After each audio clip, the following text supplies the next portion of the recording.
मूर्तीमध्ये देव शोधण्यापेक्षा एकदा माणुसकीत देव पहा. मूर्तीमध्ये देव शोधण्यापेक्षा माणुसकीत देव पहा.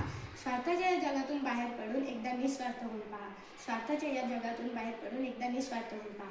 नमस्कार, माझे नाव अक्षरा लखन कोल्हार. मी आत्ता 9वी शिकते. माणसाने माणसाशी माणसाप्रमाणे वागणे ही मानवतेची सर्वात सोपी आणि सुंदर व्याख्या आहे. आजच्या आधुनिक युगात आपण विज्ञानात प्रगती केली, चंद्रावर पाऊल ठेवला, पण दुर्दैवाने माणसामधील माणुसकी कुठेतरी हरवत चालली आहे. तरुण भारतनुसार जगातील सर्व धर्मांचा मूळ पाया ही माणुसकीच आहे. जेव्हा आपण जातीपातींची कुंपणं ओलांडून एकमेकांना मदत करतो, तेव्हा आपल्या हृदयात खऱ्या अर्थाने देवत्वाचे जागरण होते. आज आपण बघूया मानवता म्हणजे काय. मानवता म्हणजे केवळ स्वतःचा विचार न करता इतरांचे सुखात सुख आणि दुःखात दुःख मागणे. संत ज्ञानेश्वर, संत तुकाराम आणि संत एकनाथ यांसारख्या थोर संतांनी आपल्या कार्यातून सिद्ध केले आहे की पंडितांची सेवा हीच खरी ईश्वर भक्ती होय.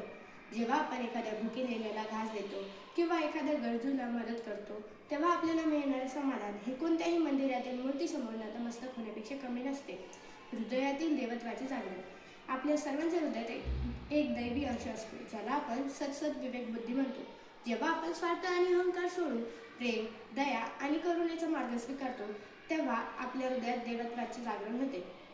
देव हा केवळ दगड ढोण्यात नसून तो आपल्या माणुसकीमध्ये आहे. मानवता धर्म असा धर्म आहे जो आपल्या जोड्याचे काम करतो, तोडायचे नाही. जोपर्यंत आपल्या हृदयात दुसऱ्याबद्दल आदर आणि काळजी निर्माण होत नाही, तोपर्यंत खऱ्या अर्थाने देवत्वाचे जागरण झाले असे म्हणता येणार नाही. आजच्या काळाची गरज. आज जग हिंसा, द्वेष आणि वादाने वेढलेले आहे. अशा वेळी मानवता धर्म हाच एकमेव प्रकाश ठरतो. जर आपण आपल्या हृदयात मानवतेची जोड तेवत ठेवली तर समाजात शांतता आणि समृद्धी येईल.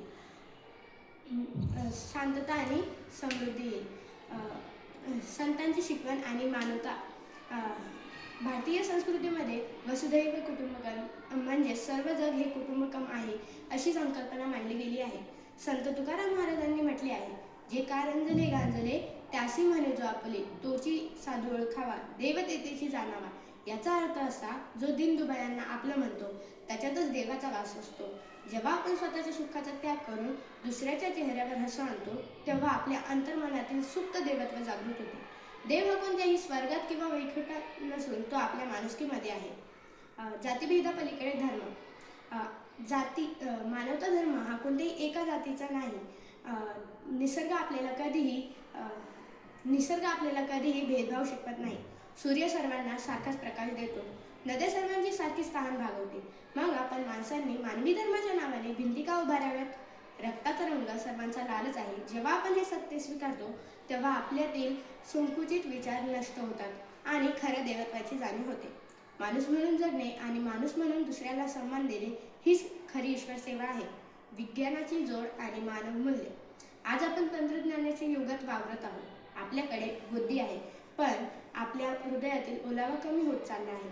विज्ञानामुळे जग जवळ आले, पण माणसे दुरावली. जर विज्ञानाला मानवतेची जोड मिळाली नाही, तर तो विनाशाचे कारण ठरू शकतो. म्हणूनच आपल्या प्रगतीचा केंद्रबिंदू हा मानव कल्याण असला पाहिजे. रोजच्या जगात देवत्वाचे जागरण कसे करावे? देवत्वाचे जागरण करण्यासाठी आपल्याला हिमालयात जाण्याची किंवा कठोर तपस्या करण्याची गरज नसते. ते आपल्या छोट्या छोट्या गोष्टीतून घडू शकते. जसे रस्त्यावर अपघातातील जखमी झालेल्या व्यक्तीला मदत करणे, वृद्ध व असहाय्य लोकांना आधार देणे, निसर्गाचे रक्षण करणे व प्राणीमात्रांवर दया करणे. मानवता हाच खरा धर्म आहे आणि सर्व धर्मग्रंथांचा सार आहे. मानवता हा केवळ एक शब्द नसून तो जीवन जगण्याचा मार्ग आहे. मंदिरात जाऊन घंटा वाजवण्यापेक्षा एखाद्या अनाथ मुलाचा हात पकडणे किंवा एखाद्या गरजूला आधार देणे हेच मोठे पुण्यकर्म आहे. शेवट, मानवता हाच श्रेष्ठ धर्म आहे. मानवता हाच श्रेष्ठ धर्म आहे. आपण केवळ आपल्या उपासने नाही, तर आपल्या कर्माने देवाला प्रसन्न करू शकतो. ज्या दिवशी प्रत्येक माणूस दुसऱ्याच्या डोळ्यातील अश्रू पुसण्यासाठी पुढे येईल, त्या दिवशी खऱ्या अर्थाने देवत्व पृथ्वीवर अवतरेल. शेवट, आपण सगळ्यांनी मिळून प्रतिज्ञा करूया की आपण पहिले माणूस होऊ आणि आपल्या मनात देवत्वाचे मंदिर उभारू. शेवट एवढंच बोलते की माणूस म्हणून जन्माला येणे ही नशिबाची गोष्ट आहे. माणूस म्हणून जन्माला येणे ही नशिबाची गोष्ट आहे, पण माणूस म्हणून जगणे ही देवत्वाची ओळख आहे.